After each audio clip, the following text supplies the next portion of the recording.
Welcome back to the Panda of Pandemonium TV. For those of you who don't know, here on Pop TV, we discuss all things anime, gaming, and overall nerdy. And of course, I am your host, Pop, the Panda of Pandemonium. All right, so let's jump into today's episode. Today, we're going to be assessing the Assassination Classroom. All right, Assassination Classroom. As you all know, we do our intro slides, so you just have a little bit of time and some information here regarding the manga as well as the actual show itself. Just some details, some very minute little bullet points. But going into the show here, Assassination is not for everyone. Okay, and these kids, when I say these kids make it look good, these kids make it look good. All right. Now, don't get me wrong. They do fail a couple of million times over the time frame that they have. I mean, take a look at Sugino here. I mean, you got to admit, the brother tried. He tried hard. Or like Nagisa, like you would not have known that my man was coming for him. And he still barely got blocked. Now, as you'll know, we'll talk about the teacher as we go on. Koro Sensei, as he's affectionately called, which is the big yellow tentacly guy you see here, can move and Mach 20. Mach 20. So, you have to admit, for a human middle school kid, they're doing pretty darn good. Alright? And they even do some really inventive ways. I think one of them was even a pudding, a giant pudding. So yeah, now it gets to the point where the government, who of course is all in charge of this, they bring in the Terminator. Okay, not literally the Terminator, but Ari's a pretty close second. I mean, do you see those guns? And it just keeps going and going and going. Now, Assassination Classroom has a very seamless transition from comical to serious quite often. For example, here's one where they go from nice friendly baseball game to deadly assassination attempt. Watch this. Like man doesn't even know if he's in a game anymore. Like he don't know if his head's about to get shot off or what. And then after that, you throw in some psycho killers. I mean, these dudes right here they were literally going to take these kids' heads off. And they're kids. They're middle school kids.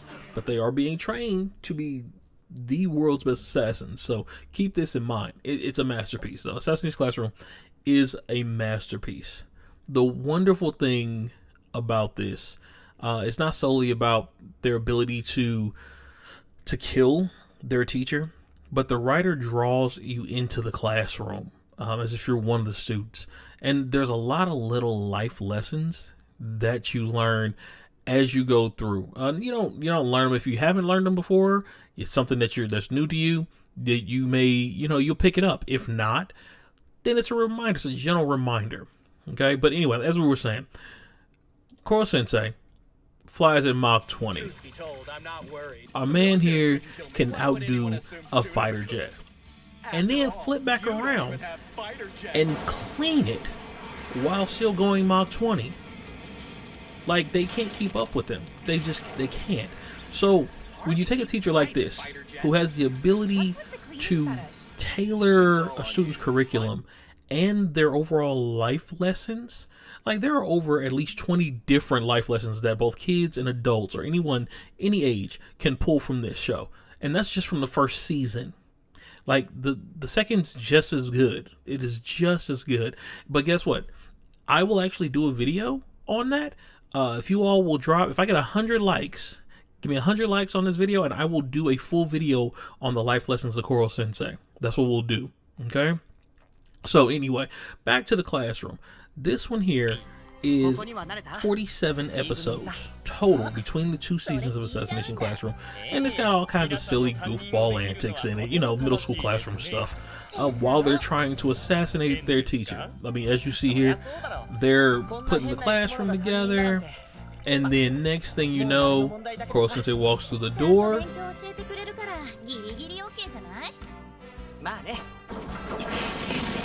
See, everything's good. Wham! Knife to the face. And then he just keeps putting the classroom together like everything's okay. So you have to see here, this is more about the classroom dynamic than the assassination attempt itself. However, it is so intricately woven into the very essence of the classroom that it makes the show utterly amazing. Utterly amazing. So it's based on the premise that the kids in Class 3E. Class 3E, as you notice in some of the scenes here, they're the worst students in the school. And they have to murder their teacher, as I'm sure you've assumed by now. It's the assassination classroom. But not only did their teacher come in and they have to be assassinated, here's the reason why. This is what our guy did to the moon. Kablooey. He put the moon to a permanent crescent. Now, I wouldn't want to fight him, but day in and day out, our guys, they go in here and they plan over and over, relentlessly trying any and every little thing that they can do, anything that comes to their mind, which is what the classroom is supposed to be about. And we're not going to get me started on classroom politics and how that's supposed to go, but the classroom is supposed to be a world of learning. It's a place where a child's imagination should be nurtured and allowed to blossom into ways that are both educational and fun. And that is what this series does. That's what this series brings to light. Okay? But, as I was saying before, you have the full applications, breakdown, real life applications. If I get 200 likes, we'll break those down and I will do a full video on the lessons, the life lessons of Koro Sensei. All right. So now that we're back in here, we're going to go ahead and get started with the Pandemonium. Dun, dun, dun. So the Pandemonium, as you all know, is our scale of measurement. That's what's going to hold us together here. Okay. Starting out, we go with our art style. Our art style is a good mix of cartoonish and solid manga lines. As you kind of saw from some of the fighting here, they have very good way of turning the serious fighting styles with the funny comedic antics of a classroom. So overall, we're going to give this a 7.5. All right. Now, next up is going to be your genre. Now, Assassination Classroom falls into 4 different genres. Action, comedy, school, and shonen.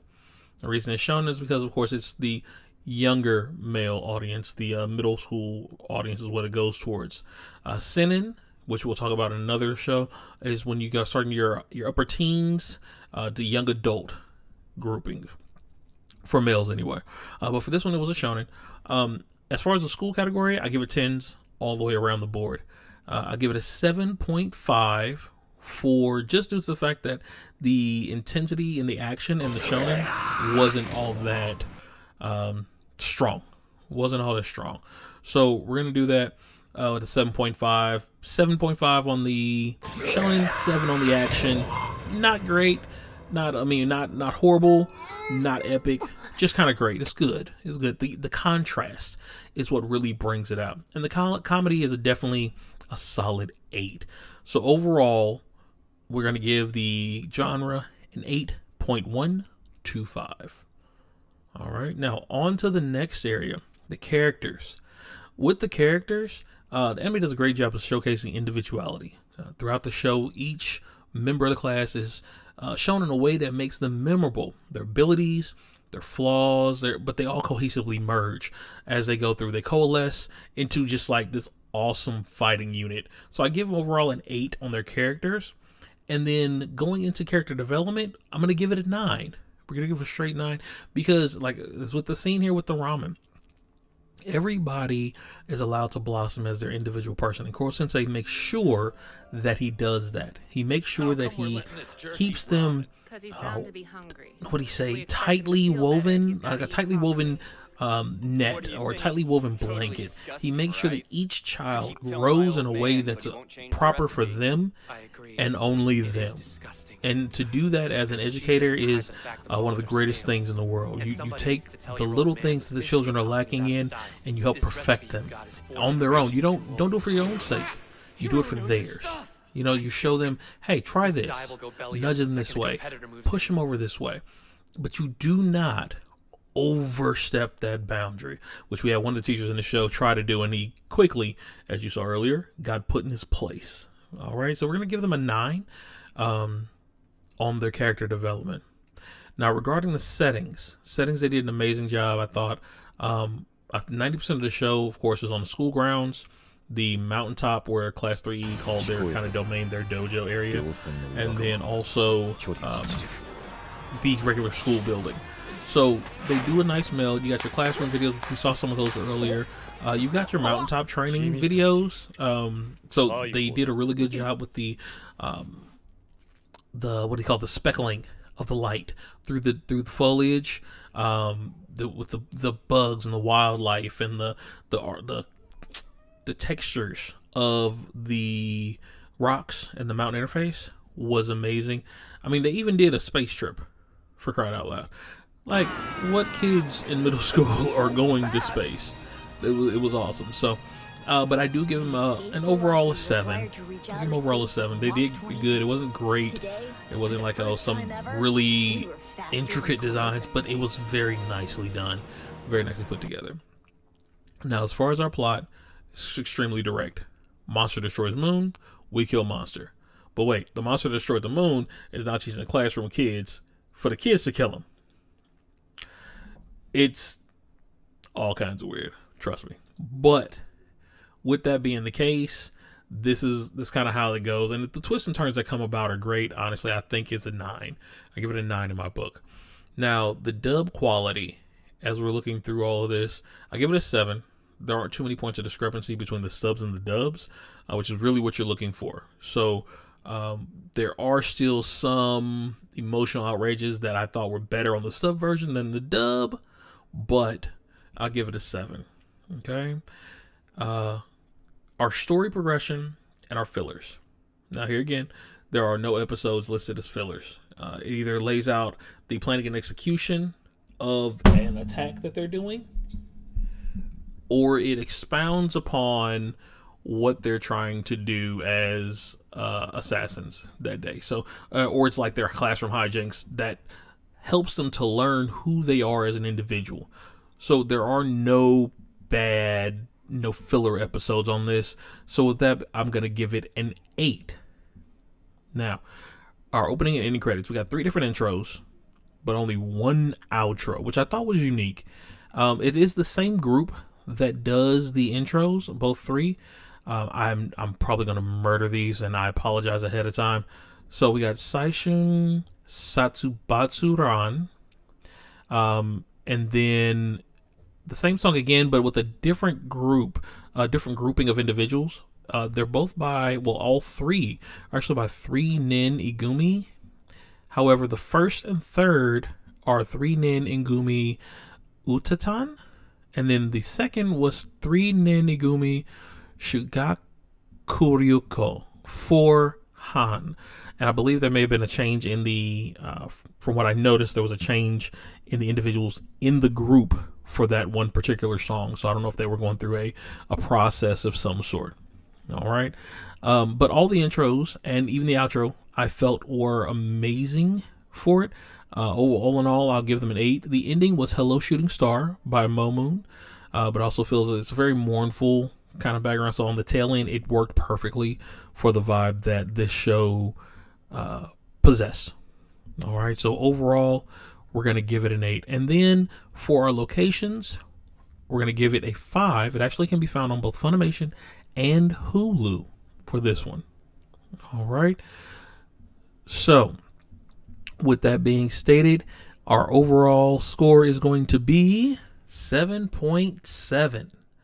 All right. So 7.7. I appreciate you all sticking around. Again, Assassination Classroom was our topic of the day. Remember, if we get 200 likes, I will do that other video of the Koro Sensei's 20 plus lessons of life from Assassination Classroom. Again, remember, at the bottom of the screen here, like, subscribe, hit the little bell thingy. Make sure you get the updates for when we do the new videos. Again, links to Patreon, Twitter, Instagram, and Facebook are also below. We are also going to be doing our streams, of course, on Twitch every Wednesday from 9 to 11 p.m. Central Standard. I've actually started a few other nights as well. Monday night, 9 to 11. We may add a Friday there soon, but I'm really excited about this Monday. We're doing Valhalla, that new Assassin's Creed Valhalla. And then we'll update our Wednesdays to do our One Piece Pirate Hunter 4 for an hour or so, and then we will go into Genshin Impact. I'm really excited to start playing that as well. So look forward to it. Thank you all for coming and joining me in the wilderness of Pandemonium, and we will continue to dive deeper into this glorious world of anime. This is Pop, signing off.